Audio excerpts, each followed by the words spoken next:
আমি ঘুমের ভান করে রইলাম। এদিকে সিয়ামের দুষ্টুমি বেড়েই চলছে। সে আমার অনেক চেষ্টা করছে, কিন্তু বয়স কম, আগে কখনো এসব করেনি, তাই খুলতে পারছে না। কিছুক্ষণ পর আমিও আর নিজেকে সামলাতে পারছি না। কি করব? তার চোখে চোখ রেখে সব কিছু করে যাব, নাকি ঘুমের ভান করেই সব শেষ করে দিব? কিছুক্ষণের মধ্যেই আমার হয়ে গেল, এবার আর সিয়ামকে ধাক্কা মারা ছাড়া কোনো উপায় নেই। সিয়াম তো নতুন কিছু বুঝে না, তাই ওর কানে কানে ফিস ফিস করে বললাম, 2 মিনিট বিশ্রাম নাও আর আমাকে ধরো, আমার হয়ে গেছে। এরপর সিয়াম আমাকে যা করল সেটি শুনলে আমি শতভাগ গ্যারান্টি দিয়ে বলতে পারি তোমাদের দাঁড়িয়ে যাবে। তাই ভিডিওটা শুরু থেকে শেষ পর্যন্ত দেখার অনুরোধ রইল। আমার নাম তিশা, বয়স 21 বছর, বাবা মায়ের প্রথম সন্তান। আমরা 3 বোন, 1 ভাই, আর আমিই সবার বড়। আমার পরে ছোট ভাই, তারপরে বাকি 2 বোন। আমার বাবা একজন সফল ব্যবসায়ী, তাই আমরা সচ্ছল পরিবারের সন্তান চাওয়ার আগেই সব পেয়েছি। 3 বছর হলো বিয়ে হয়েছে, কিন্তু একটা বাচ্চা হয়নি, এটাই শুধু অভাব। আমার স্বামী, শ্বশুর, শাশুড়ি সবাই খুব ভালো। তবে দুঃখের কথা হলো বিয়ের 3 মাস পরেই ছুটি শেষ হয়ে যাওয়ায় স্বামী আবার সিঙ্গাপুরে চলে যায়। আর তারপরই শুরু হয় আমার এক নতুন জীবন। সব সময় মন খারাপ করে থাকতাম, কিছুতেই যেন সময় কাটত না। স্বামী দিনে রাতে মিলে 2-1 বারের বেশি ফোন দিত না। সারাক্ষণ অস্থিরতা আর হতাশায় থাকতাম। হঠাৎ একদিন মোবাইলে ইউটিউবে ভিডিও দেখতে দেখতে সামিয়া ব্লগ চ্যানেলটি পাই। সামিয়া ব্লগ চ্যানেলে অনেক মজার মজার গল্প। মায়ের সাথে ছেলে, ছেলের সাথে মা, মামির সাথে ভাগ্নে, ভাগ্নের সাথে মামি, এরকম অনেক মজার মজার গল্প। প্রথম 2টা গল্প শুনে নিজেকে অভদ্র লাগলেও পরে খুব মজা পাইলাম। তারপর ধীরে ধীরে সামিয়া ব্লগ চ্যানেলের নিয়মিত দর্শক হয়ে গেল। সারাদিন শ্বশুর শাশুড়ির সেবায়ত্ন, ঘর সংসার সামলানো, নিয়ম করে স্বামীর সাথে মোবাইলে কথা বলা, আর রাতে শুয়ে শুয়ে সামিয়া ব্লগ চ্যানেলের গল্প দেখা আর নিজে নিজেকে শান্ত করা আমার প্রতিদিনের কাজ। গল্প শুনতে শুনতে মনটাও ভিতরে ভিতরে চুট্টি হয়ে গেল। রাতে মাঝে মাঝে মনে হতো রাস্তা থেকে কোনো ছেলেকে ঘরে ডেকে এনে আমার ইচ্ছাটা পূরণ করে নেই। এভাবে গল্প শুনে সময় কাটানোর কিছুদিন পর হঠাৎ একদিন আমার জীবনে এলো এক সুপুরুষ। হাসি আর ঠাট্টার ছলে নিজের অজান্তেই জড়িয়ে পড়ি প্রেমে। বিশ্বাস করেন আর না করেন, এখন আমার কাছে সারা পৃথিবী একদিকে আর অন্যদিকে আমার প্রেম। বৈধ বলেন আর অবৈধ বলেন, আমি আমার প্রেমিককে ছাড়া বাঁচব না। আমার মতো রক্ষণশীল পরিবারের সহজ সরল একটা মেয়ে কিভাবে এমন সম্পর্কে জড়িয়ে গেলাম, সেই গল্পটাই আজ তোমাদের সাথে মন খুলে বলবো। তাহলে আর কথা না বাড়িয়ে শুরু করা যাক। কিন্তু কোথা থেকে শুরু করব ভেবে পাচ্ছি না। আরেকটা কথা বলে নেই, আমার কিন্তু গল্প বলার অভ্যাস নেই। সামিয়া ব্লগ চ্যানেল থেকে যতটুকু শিখেছি সেই অভিজ্ঞতা থেকেই বলছি। সব সময় অন্যের গল্প শুনি, তাই ভাবলাম আজ নিজের একটা গল্প সবার সাথে শেয়ার করি। গল্পের নায়ক বলেন আর খলনায়ক বলেন, তার নাম সিয়াম। সিয়াম আমার স্বামীর আপন বড় বোনের একমাত্র ছেলে, মানে সম্পর্কে সে আমার ভাগ্নে হয়। সিয়াম খুব শান্ত স্বভাবের ছেলে। বিয়ের সময় সিয়ামকে একবার দেখেছিলাম, কিন্তু ভালোমতো কথাও হয়নি তখন। সিয়াম তখন এসএসসি পরীক্ষার্থী। পড়াশোনার চাপে মামার বিয়েতে ঠিকমতো বেড়াতে পারেনি।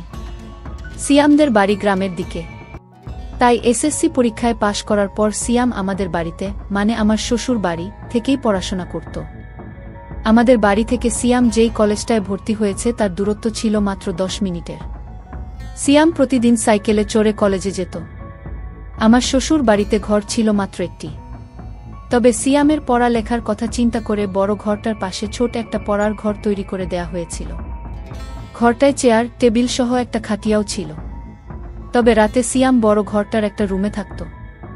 আমাদের বড় ঘরটায় 3টা রুম। একটা রুমে আমি আর আরেকটা রুমে আমার শ্বশুর শাশুড়ি থাকত। মাঝখানের রুমটা অবশ্য ফাঁকা ছিল। তবে সিয়াম আসার পর মাঝখানের রুমটায় একটা খাট বসানো হয় এবং সিয়াম মাঝখানের রুমটাই থাকে।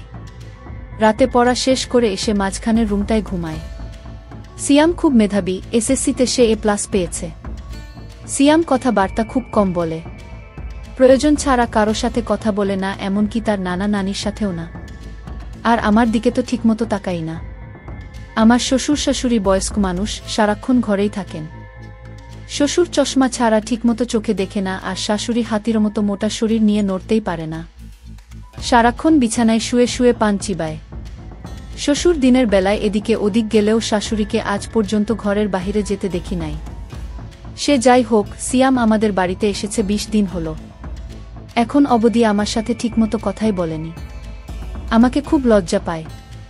আমি আর সিয়াম একসাথেই খাওয়া দাওয়া করি।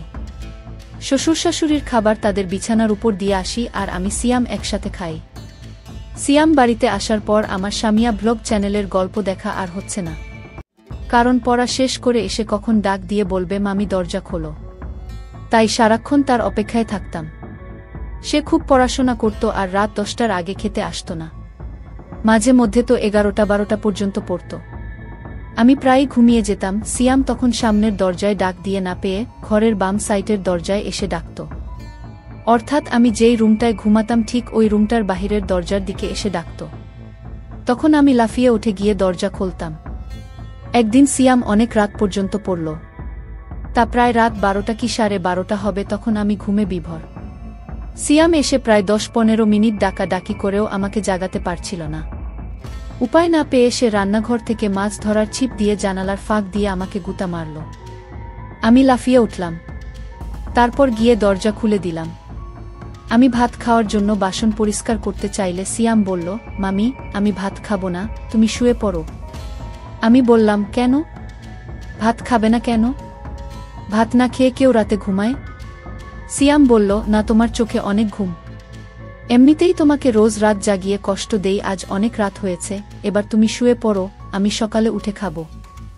আমি বললাম, আমার কোনো সমস্যা নেই, তোমার যতক্ষণ মন চায় পড়ে এসো, মাঝে মধ্যে চোখটা একটু লেগে যায় আর কি। তখন সিয়াম বলল, আমার জন্য তুমি শুধু শুধু জেগে থাকবে কেন? কাল থেকে আমি পড়ার ঘরটাই ঘুমাবো, আর নানা নানিকে যখন খাবার দাও তখন আমাকেও ডাক দিও, ওই সময় তুমি আমিও খেয়ে নেব। আমি বললাম, সন্ধ্যা রাতে খেয়ে নিলে রাত জেগে পড়তে পড়তে ক্ষুধা লাগবে যখন, তখন কি খাবে? আর তাছাড়া এত বড় ঘর থাকতে তুমি ওই ঘরে ঘুমাবে কেন? আমি কি কখনো বলেছি তোমার জন্য আমার সমস্যা হচ্ছে? তুমি কি বাহিরের কেউ? তুমি তো আমাদের নিজেদের মানুষ, তোমার জন্য এইটুকু করতে পারবো না? সিয়াম বলল, ঠিক আছে মামি, অনেক রাত হয়েছে, এবার ঘুমাও, এই ব্যাপারে সকালে তোমার সাথে আলাপ করব। এটা বলেই সিয়াম সোজা তার বিছায় গিয়ে শুয়ে পড়ল। আর আমিও আমার রুমে চলে আসলাম। তবে আর যাই হোক, আজ প্রথম সিয়াম আমার সাথে এত কথা বলেছে, কিন্তু একবারও আমার চোখের দিকে তাকায়নি। এখন সকাল 8টা। সিয়াম এখনো ঘুম থেকে ওঠেনি। কাল অনেক রাতে ঘুমিয়েছে, তাই একটু বেশি ঘুমাচ্ছে। এমনিতে প্রতিদিন সকাল 6টার সময় ঘুম থেকে উঠে উঠোনে হাঁটাহাঁটি করে। সিয়ামকে কখনো সকালে পড়তে দেখিনি। সিয়ামকে ডাক দিতে হবে কারণ 10টায় ক্লাস আছে। তাই সিয়ামকে ডাক দিলাম, সিয়াম সিয়াম ওঠো, 8টা বাজে, কলেজে যাবে না? সিয়াম বলল, কয়টা বাজে? 8টা। 8টা বাজে বলতেই লাফিয়ে উঠল। তারপর গোসল করতে গেল।